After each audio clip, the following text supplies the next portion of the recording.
నా బేబీతో అంటూ పక్కన చేరి చేతిని బంపు మీద వేశాడు.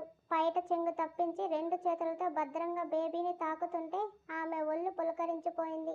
లోపల బేబీకి కూడా నచ్చిందేమో. వెంటనే కిక్ ఇచ్చాడు. అప్రయత్నంగా ఇద్దరు ఒకరినొకరు చూసుకుని హ్యాపీ స్మైల్ ఇవ్వడం. ఆ వెంటనే ప్రియా మొహం పక్కకు తిప్పేయటం.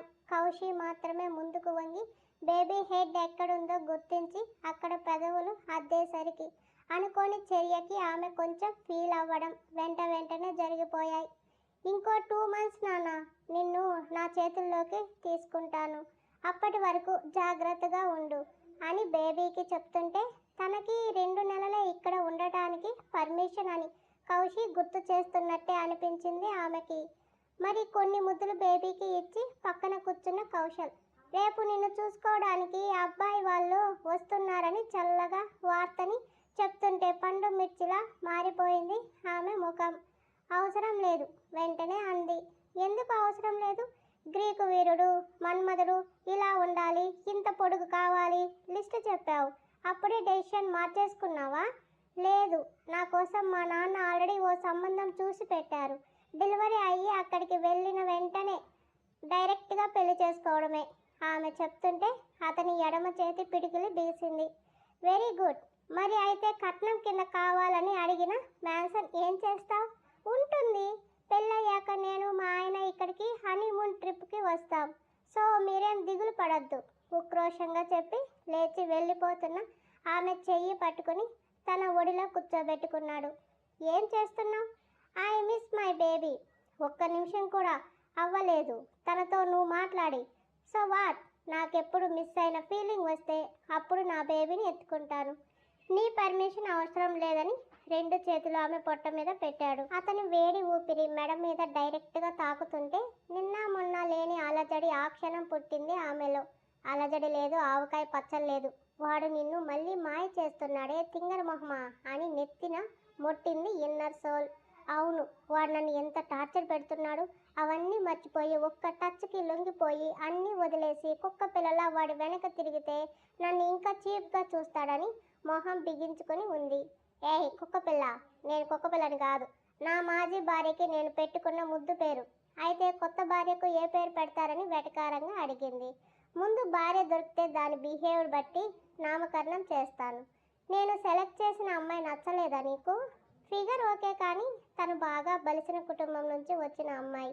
ఏమీ లేని నాలాంటి వాడిని ఏం చూసి పెళ్లి చేసుకుంటుంది? ఏమీ లేకపోవడం ఏంటి?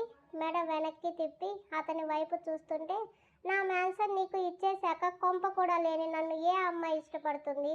పైగా ఓ బేబీకి ఫాదర్ని.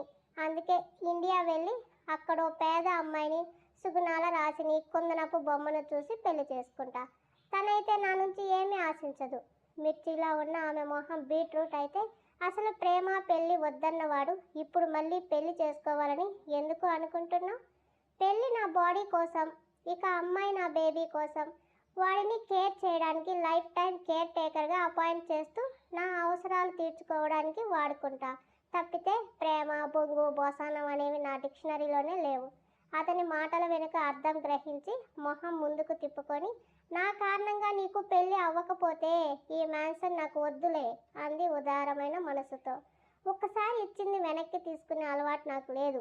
యూ డోంట్ వరీ, నా స్టామినా మీద నాకు నమ్మకం ఉంది.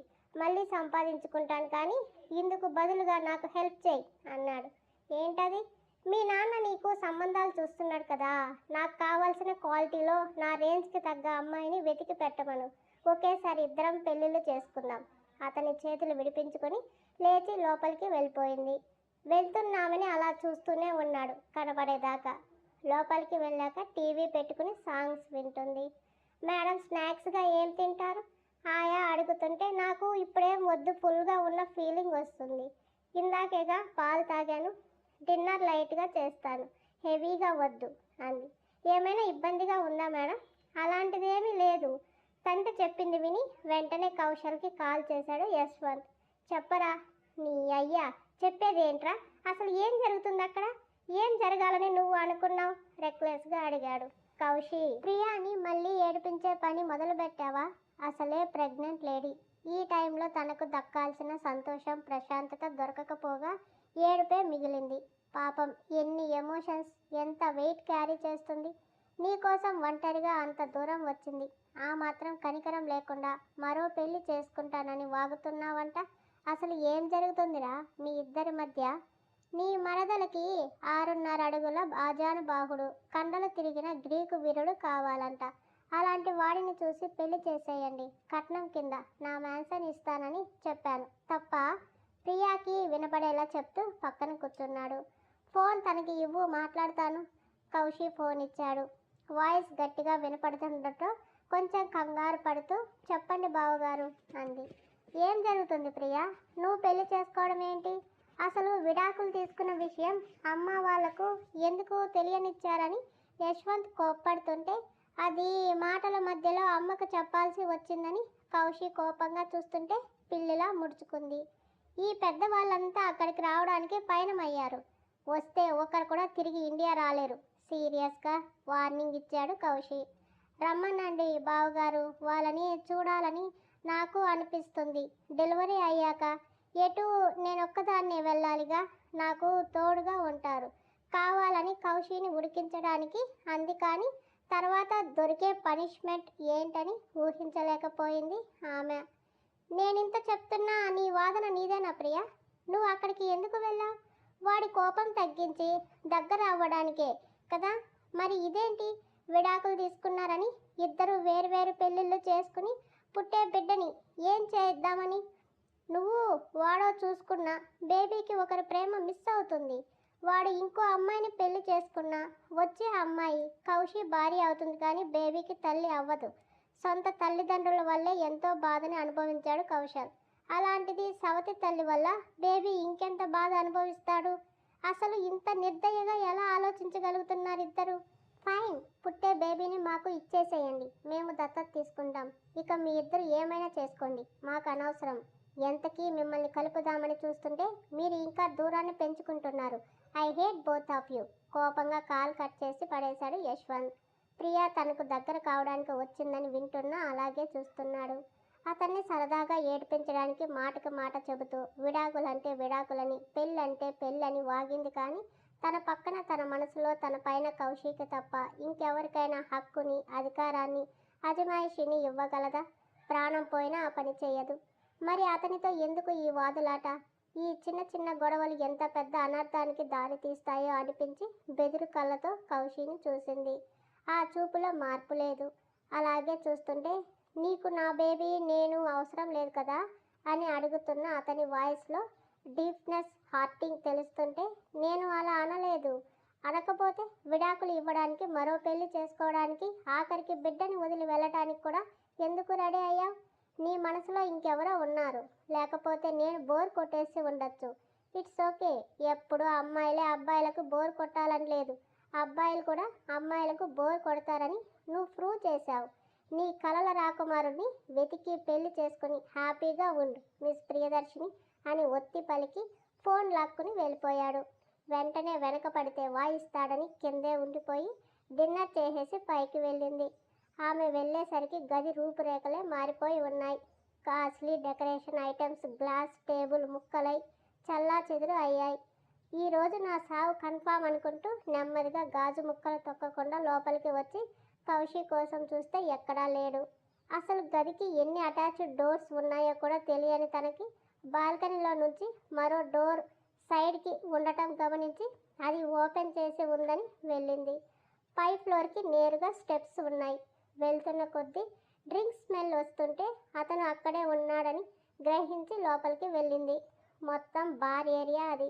కళ్ళు చెదిరే కలర్స్తో అందమైన అమ్మాయిల బీరు నుంచి విస్కీ, వోడ్కా, రమ్ అంటూ ఫారిన్ బ్రాండ్స్ అన్నీ వరుసలాగా ఉండటం చూసి కళ్ళు పెద్దవి చేసింది. బార్ టేబుల్ దగ్గర కూర్చొని బాటిల్ లేపుతున్నాడు. కౌశి ఇంత తాగుతాడా? ఆశ్చర్యం ఆమెలో. ఆమెకేం తెలుసు ఆమె విరహం తాళలేక అతనికి అవే శరణ్యమయ్యాయని, తోబుట్టువులా ఓదార్చి సేద తీర్చి మనశ్శాంతిని ఇచ్చాయని. బెదురుతూనే వణుకుతున్న చెయ్యి అతని భుజం మీద వేసింది. త్రాచుపాములా బుస కొట్టినట్టు వెనక్కి చూసిన అతని ఫేస్ నుంచి వేడి పొగలు వస్తున్నాయి.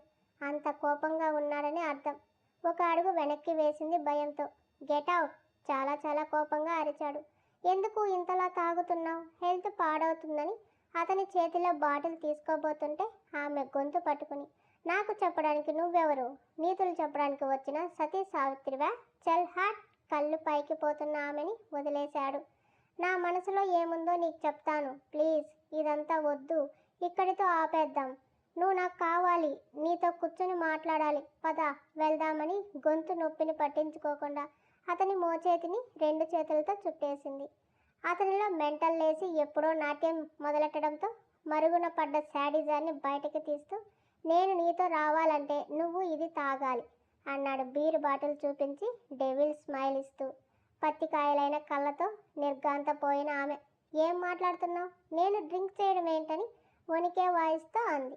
కరెక్ట్గానే మాట్లాడుతున్నా, నీకు సరిగా వినిపించలేదా? బీర్ తాగని బాటిల్ చేతిలో పెట్టి స్టైల్గా సైడ్కి కూర్చొని వినోదం చూడటానికి రెడీ అయ్యాడు. ఇది ఏం బాలేదు కౌశి, నన్ను ఏడిపించాలంటే వేరే ఏదైనా చేయి, కానీ ఇలా కాదు. నేను ఇవన్నీ తాగను, నీకు తెలుసు కదా. పైగా నాలో నీ బేబీ ఉందని బిడ్డను గుర్తు చేసింది, అలాగైనా వింటాడని. నాకు తెలుసు, తాగవే రెక్లెస్గా చెప్పి గ్లాస్ టేబుల్ మీద ట్యాప్ చేస్తుంటే ఏడుపు మొహంతో చూసింది. కరుగుతాడా అసలు? ప్లీజ్ కౌశి, ఇలాంటి టైంలో ఆల్కహాల్ డ్రగ్స్ లాంటివి తీసుకుంటే బేబీకి డ్యామేజ్ అవుతుంది. అసలే చిన్ని బాడీ పార్ట్స్ రెడీ అవుతూ ఉంటాయి. ఏదైనా ప్రాబ్లం అయితే లైఫ్ లాంగ్ మనమే సఫర్ అవ్వాలి. మనం కాదు, నేను. నా బేబీ ఎలా ఉన్నా వాడు నాకు నా రక్తం, నేను హ్యాండిల్ చేసుకోగలను, చూసుకోగలను. నీకు వచ్చే ప్రాబ్లం ఏమీ లేదు, కనిచ్చిపోయేదానివి. నాకు లేని బాధ నీకెందుకు? అంటే నువ్వు కూడా నన్ను వదిలేయడానికి రెడీ అయ్యావా? ఉక్రోషం ముంచుకొస్తుంటే కోపంగా అడిగింది. ఆడదానివి, నీకు లేని ప్రేమ, జాలి, అభిమానం, వాట్ ఎవర్ ఎఫెక్షన్ మగాడికి నాకెందుకు ఉంటాయి? నీ మీద మోజు పడ్డాను కాబట్టి పెళ్ళి ప్రేమ వద్దని చెప్పాను. నువ్వు విన్నావా? వినకుండా బలవంతంగా నాతో అన్నీ చేయించావు. పెళ్ళి వద్దన్న లైఫ్ లాంగ్ నాతోనే ఉంటాను అన్నావు. మరి ఇప్పుడు ఎందుకు వదిలేస్తున్నావు? ఏయ్, ఓడు కరెక్ట్ చేసుకో. నేను కాదు, నువ్వు వదిలేశావు. ఆల్రెడీ దూరంగానే ఉన్నాం మనం. జస్ట్ బేబీ కోసం కలిసి ఉన్నాం, అంతేనా? ఇంకేం లేదా మన మధ్య? డెలివరీ అయ్యాక నువ్వెవరో నేనెవరో, అంతేనా? ఎస్, నా మాటలు నిజమని నువ్వు నమ్ముతున్నావా? ఏహే, ఏంటే నీ గోల? సంతకం పెట్టావుగా, కళ్ళు దొబ్బాయి అప్పుడు. ఇప్పుడు అడుగుతున్నావు ఏంటని విసుక్కున్నాడు. అవును పెట్టాను. నన్ను టెస్ట్ చేస్తున్నావేమోనని ముందు వెనక ఆలోచించకుండా పెట్టాను. ఈ డ్రామాలంతా నా దగ్గర పనికిరావు. నేను డివోర్స్ పంపించాను, నువ్వు సైన్ చేశావు. అంటే నేను నీకు వద్దనేగా. మళ్ళీ ఇప్పుడేంటి కొత్త నాటకాలు? అప్పుడు లేని ప్రేమ ఇప్పుడు పుట్టుకు వచ్చిందా? చెప్పానుగా, టూ మైండెడ్ పీపుల్ని అస్సలు నమ్మకూడదు. రెండు పడవల మీద కాలేసి వాళ్ళు ఎప్పటికైనా బొక్కబోర్ల పడతారు. నువ్వు పడు, నాకు అవసరం లేదు. నేను ఫస్ట్ నుంచి ఇలాగే ఉన్నాను, ఇక మీదట కూడా ఇలాగే ఉంటాను. అప్పుడు నా లైఫ్లో ఎవ్వరూ లేరు, ఇప్పుడు ఎవ్వరూ లేరు. కాకపోతే ఫ్యూచర్లో వస్తుంది నా బేబీ, వాడిని చూసుకుంటూ హ్యాపీగా ఉంటాను. ఇన్ఫ్యాక్ట్ చెప్తాను, నీలాంటి అమాయకురాలని అస్సలు నమ్మొద్దని. నేనేం చేశాను నిన్ను? ఏం చేసావా? మెంటల్ టార్చర్ చేసావే బాబు. గట్టిగా నెల రోజులు నాతో రొమాంటిక్ లైఫ్ ఎంజాయ్ చేసి ఉంటావా? పోనీ నన్ను చేయించి ఉంటావా? నీ వెనక పడ్డది మొదలు నేనే, అడుక్కునేవాడి మాదిరిగా నీ వెనక తిరుగుతున్నా కనీసం నువ్వు నా వైపు దేకను కూడా లేదు. అలాంటి నీ కోసం నేనెందుకు వెంపర్లాడాలి? నా అందానికి, నా డబ్బుకి, నా స్టామినాకి నీకన్నా సూపర్ ఫిగర్స్ వస్తారు. నాకు నచ్చినట్టు ఉంటూ నన్ను సాటిస్ఫై చేస్తారు. నిన్ను ఏం చూసి నేను దగ్గర పెట్టుకోవాలి? ఒక్కదానికి ఆన్సర్ చెప్పు అని సూటిగా అడుగుతుంటే ఆమె చెంపల మీద నీళ్లు జలజల రాలి వెళ్ళిపోతున్నాయి. 2 నిమిషాలు గట్టిగా కళ్ళు మూసుకొని ఏం ఆలోచించుకుందో బాటిల్ క్యాప్ తీసి పైకి ఎత్తబోతుంటే దాన్ని విసిరి కొట్టేశాడు. తడిసిన ఆమె కలువ కళ్ళు విచ్చుకున్నాయి. ఎందుకు పడేశా? తాగనివ్వు. నువ్వు చెప్పేది నేను చేయట్లేదు అనే కదా ఇప్పుడు ఇన్ని మాటలన్నా. నా మెంటల్ హెల్త్ నీకు అవసరం లేదు. ఈ టైంలో ఎలా ఉంటుందో తెలుసా? అవన్నీ నీకు అవసరం లేదు. చెప్తుంటే మరో బాటిల్ లేపేసిన కౌశి వెంటనే ఆమె పెదాలు లాక్ చేయడానికి వస్తూ మిల్లీమీటర్ దూరంలో ఆగి ఆమె కళ్ళలోకి చూస్తూ, ముద్దు ముగించే వరకు ఒక్క చుక్క నీ గొంతు నుంచి కిందకు దిగినా ఇప్పుడే డెలివరీ చేస్తా అని గొంతు పట్టుకుని పెదవులు కలిపాడు. కంఠం మీద బిగిసిన ఒత్తిడికి ఊపిరి తీసుకోనివ్వని కౌశి ముద్దుకి ఉక్కిరి బిక్కిరి అయిపోతూ ఆమె ఆ ఫోర్స్కి కడుపులో బేబీ బయటికి వచ్చేస్తాడు అనిపించి అతని భుజాల మీద వదలమని కొట్టి నెడుతున్నా చలించలేదు ఆ మానవుడు. తనే ఎక్కువ ప్రెజర్ ఇవ్వకూడదు అని మైండ్ని డైవర్ట్ చేసుకుని అతన్ని తోయడం మానేసి పెదవులు వదిలేసింది. క్షణానికి పెదవుల్లో తేనె పీల్చేస్తూ కందిరీగ కుట్టినట్టు ఆమె లిప్స్కి తూట్లు పొడిచి పావు గంటకి వదిలాడు. ఒక్కసారిగా అందిన ఆక్సిజన్కి పరలోకానికి పావు మీటర్ దూరంలో ఆగిపోయిన ఆమె అతను వదలడమే నోట్లో తెలుస్తున్న తీపి చేదు రుచికి కాస్త డోస్ ఉన్న ఆల్కహాల్కి కళ్ళు ఒళ్ళు గుండ్రంగా తిరిగినట్టు అనిపించి తల పట్టుకుని పక్కకి పడబోతే ఎత్తుకున్న అతను అక్కడే ఉన్న బెడ్రూమ్లోకి తీసుకెళ్లాడు. తల విదిలిస్తూ ఇదేంటి కాఫీ చాక్లెట్ టేస్ట్ ఉంది, నువ్వు ఏం తాగావని అడిగింది. అతని పెదవులు లైట్గా సాగితే మరో ముద్దు ఉబ్బిన పెదాలపై పెట్టి షర్ట్ తీసేసి ఆమె మీదకి ఒరిగాడు. నాకు ఊపిరి ఆడట్లేదు కౌశి, తల తిప్పుతుంది, ఏదైనా చెయ్యి అంది నీరసంగా వెనక్కి వాలి. కూల్ వాటర్ తెచ్చి తాగించి ఇప్పుడు ఓకేనా అన్నాడు. లేచి కూర్చొని గుర్రుగా అతనిని చూస్తూ మనిషివేనా అసలు, నా పరిస్థితి ఏంటో తెలిసి కూడా నీ శాడిజం చూపిస్తావా? ఆ టైంలో పడిన టెన్షన్కి కళ్ళలో నీళ్లు తిరిగాయి తనకి. ఏడిస్తే ఇంత క్యూట్గా ఉంటావు కాబట్టే ఏడిపించాలి అనిపిస్తుంది. మిస్ అయ్యావు 2 monthsగా, అంతా చెల్లిస్తా అంటూ పైటను లాగేశాడు. అతని మాటల్లో చూపుల్లో తేడా తెలుస్తున్నా ఏం ఆలోచిస్తున్నాడో అర్థం అవ్వక వెర్రి మోహం వేసుకుని చూస్తుంటే ఏంటి ఆ చూపు అంటూ మిగిలిన శారీ తీసేశాడు. డెలివరీ అయ్యాక నన్ను నిజంగానే పంపేస్తావా? లోతైన గొంతుతో వచ్చిన మాటకి నీకు నాతో ఉండటం నచ్చదు, నీకు అందరూ కావాలి, నాకు నా అనుకున్న వాళ్ళే కావాలి. నువ్వు నేను నార్త్ వెస్ట్ పోల్స్ లాంటి వాళ్ళం, ఎప్పటికీ కలవం, కానీ అట్రాక్ట్ అవుతాం కదా. నాకు అట్రాక్షన్ అవసరం లేదు,